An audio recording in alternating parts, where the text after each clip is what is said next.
নমস্কার বন্ধু। আজ 23শে জানুয়ারি নেতাজি সুভাষচন্দ্র বোসের আজ জন্মদিন। তার প্রতি শ্রদ্ধা জানাই। জয় হিন্দ, বন্দে মাতারাম। তো আজকে আবার চলে এসেছি আমাদের চ্যানেলে। তো আজকে আমার খাওয়া দাওয়াটা একটু দেখাই। তো আজকে মোটামুটি অনেকটাই ভাত নিয়ে নিয়েছি, তার সাথে নিয়েছি এই যে আজকে তেল, লঙ্কা, কাঁচা লঙ্কা দিয়ে, পেঁয়াজ কুচি দিয়ে, আর এটা হচ্ছে ধনেপাতার চাটনি। ধনেপাতার রঙটা একটু হয়ে গেছে, কাঁচা ধনেপাতা তো ওই জন্য।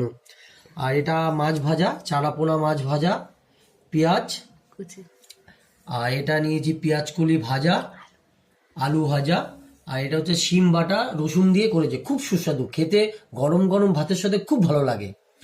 আর এটা হচ্ছে কুমড়ো আলুর ছক্কা, আর সঙ্গে কাঁচা ছোলা দিয়ে দেওয়া হয়েছে, খেতে খুব সুস্বাদু, মানে আপনারা খেলে হাফ থালা ভাত খেয়ে নিতে পারেন। আর এটা আপনাকে দেখাই, আজকে চিংড়ি মাছের ভাপা করা হয়েছে।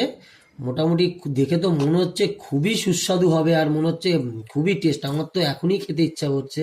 যাই হোক, আর এটা হচ্ছে ভেজ ডাল। তো আরেকবার বলবো, খাওয়াটা আমি দেখাই না, মানে খাওয়াটা। তো আমাদের চ্যানেল সাবস্ক্রাইব করুন। আপনারা ভালো থাকুন, আর নতুন বছরে সবাই ভালো থাকুক। নমস্কার।